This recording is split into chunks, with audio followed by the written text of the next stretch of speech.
Look at us. Looks like it's a whole nother day. But really, we're just in different shirts. The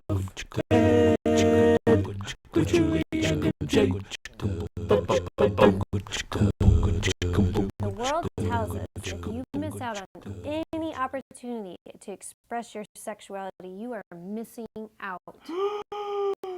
But what if your pursuit of sexual intimacy or even your preoccupation with sex stands to keep you from ever knowing true intimacy?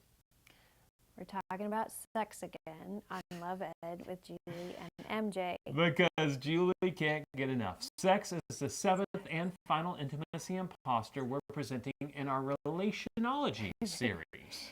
If you've missed out on the previous episodes, click on the word Relationology on the screen and start back at the beginning. And start at the very beginning. That way you'll understand what we mean by both intimacy and intimacy imposters. Last week we clarified, or at least we tried to clarify, sex is not the same thing as intimacy.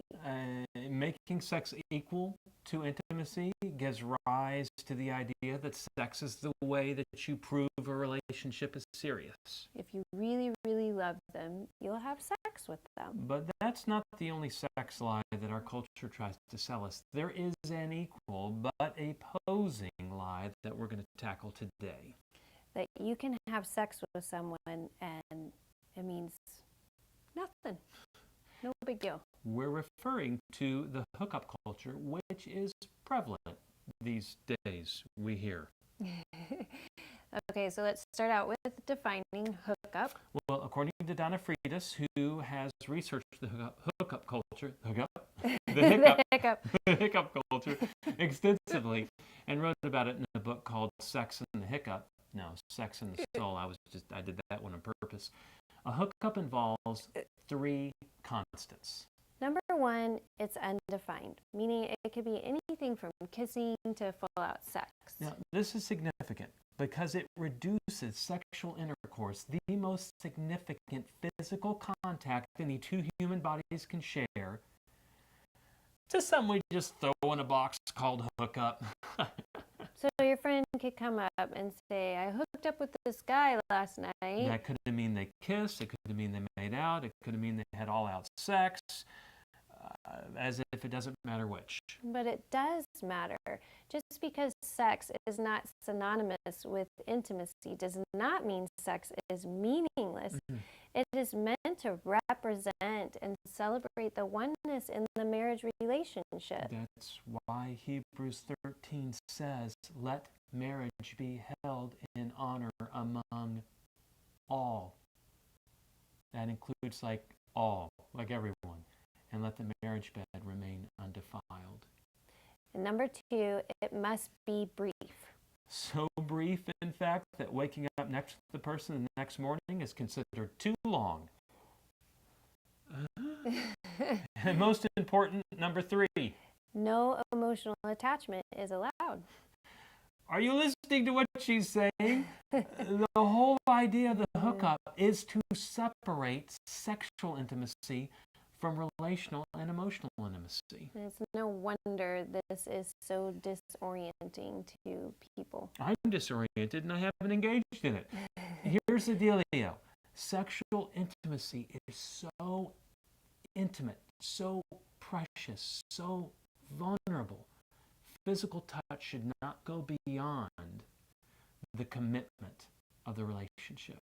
That's why Genesis 2 says, therefore, a man shall leave his father and mother and hold fast to his wife, and the two shall become one flesh. Now, when you break that down, it's obviously the opposite of the cheap view of sex that we've just discussed.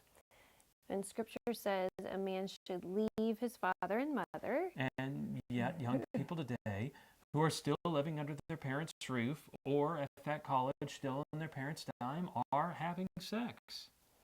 And then the passage says a man should hold fast to his wife. And yeah, No, yours wasn't. Pass to Oh, you. pass to me. And yet, men hooking up aren't even thinking about marriage.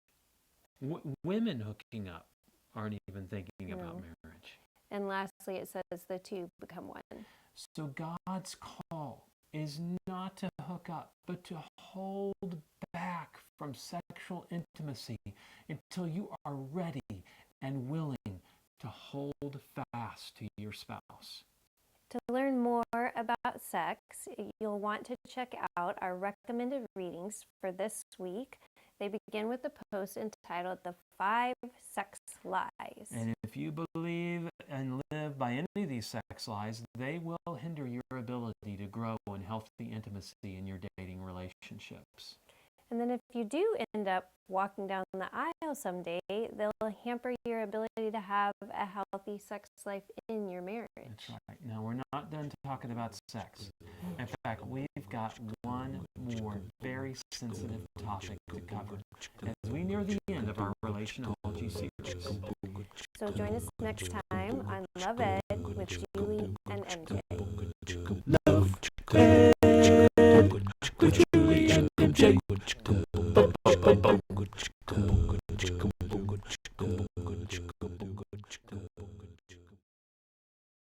Rhythm. Yeah. We weren't in rhythm. Now we're in rhythm. I'm just a quiet kind of person. Mm-hmm. Yes. Just so Little leaf, little frail leaf.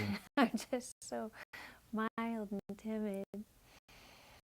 What's that word women are supposed to be? Meek and quiet.